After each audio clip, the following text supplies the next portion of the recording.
Oh, my pleasure. So I haven't seen the movie yet, but I'm so excited. I hear it's just really unbelievable. It's gotten a great response, and Yeah. a lot of people are going to see it, so Yeah. that's always nice. Yeah, that is nice. Yeah. Well, you're always in good movies.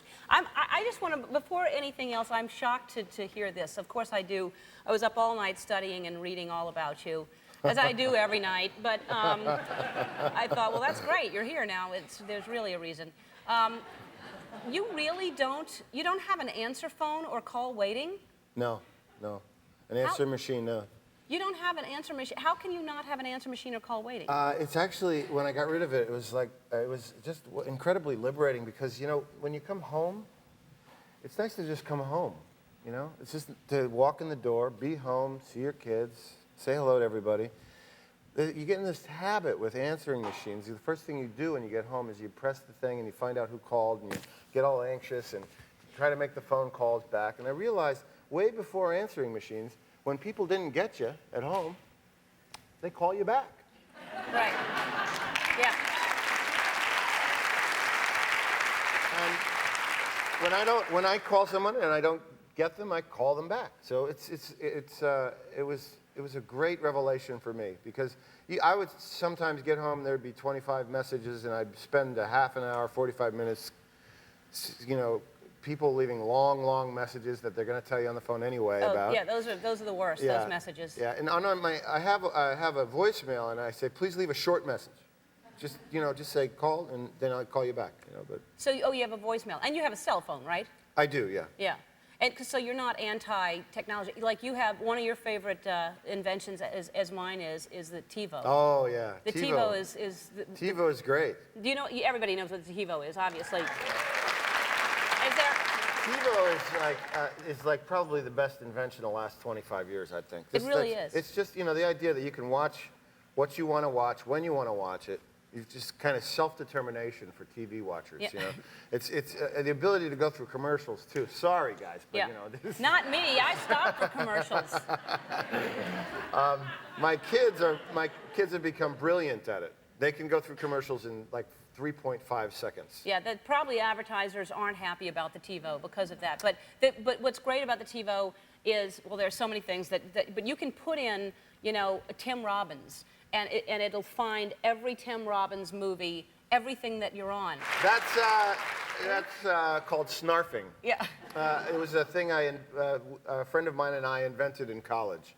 It's how to drink a beer in about 3 seconds. Uh-huh. You shake it up and you open it up very fast. You ingest it very quickly, and then you have to slam the beer can on your forehead as a way to end the ritual. You know, Yeah. it's just that was a movie in 1985, and I would assume, because it's a movie you had to do several takes, how many times did you have to slam a beer can in your head? We did about 3 or 4 takes. I actually was doing a movie with a friend of mine, and he did it off camera once and cut his forehead up, and that was really nasty and they blamed me, you know, of course. Yeah, well, you started I it. started it. That's right. It's, you know, it was a college thing. It was called Fraternity Vacation? That's right. Who else was in that? Cameron Dye was in it. A few other people. Amanda Beers was in it. It was this, you know, there was this whole slew of movies when I was coming of age in Hollywood, you know, in my early 20s. Pretty much every actor had to do that kind of, you know, college get-laid movie, Yeah. you know? where there's always the nerdy guy that is, you know, not attractive to women, and by the end of the movie, he's the guy, right? And that, you know, real life, right? Yeah. And so that was my rite of passage in Hollywood. But you didn't play the nerdy guy, did you? No, I was one of the other guys. You were the stud guy? So, yeah, I don't know. Yeah. I can't imagine you playing that part. So, well, Bull Durham was a movie that really elevated. That changed your career. That changed sort of everything. Everything, didn't it? yeah. What year was that? That was, I think, 1987, 1988. Just 2 years after that. Yeah. Wow. Yeah. And then now when you here I am. Yeah. The study guy. That's you with your partner Susan Sarandon. And 15 years y'all been together? She's reading poetry to me right there. She's reading Walt Whitman to me. Oh, that's a sweet relationship. Yeah, right she there. ties me up and makes me and makes me hear poetry. I'm just a dumb jock, and she thinks that that's the way to make me a better athlete. That was a great movie. Oh, it was a lot of fun to do, and it was, for me, it was the first movie I got that was successful enough for me to move out of Los Angeles and move back home to New York City, where Susan lived, and I met her and started a family. So it was a really tremendously life-changing movie for me. Yeah, who knew? But it was a great movie. Thanks. Really great. We'll be back with more Tim Robbins right after this. We're back with Tim Robbins. But this is a movie, we're talking about stuff during the commercial that we won't talk about, but Okay. this was a movie that you really loved doing, had a great experience. Yes, it was one of those rare ones where I can go and do press for it and not lie. Uh-huh. It was so fun. Clint Eastwood is such a great director and such a great gentleman, and we would work some days for 6 hours. Usually on movies you work 12 to 14 to 16 to 18 hours a day.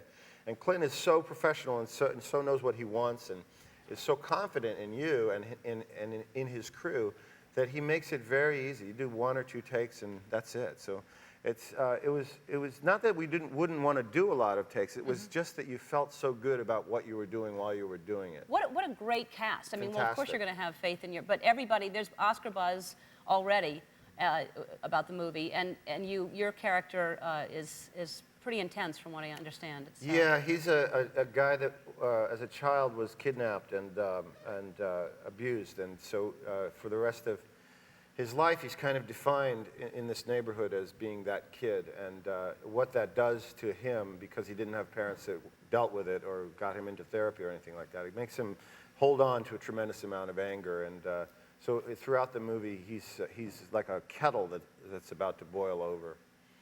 Wow. Well, do you know what clip this is? Or? Yeah, this is, the story is basically that we find out these 3 friends, Kevin Bacon, myself, and Sean Penn, who grew up together. The 2 of them were there when I was kidnapped, so they share some of the guilt. And you cut to years later, 25 years later, and Sean's daughter has been murdered. And I am a suspect in that murder. You have been one of my favorite actors, you know. Oh, well, thank you. You really are just so fun to watch in everything you do.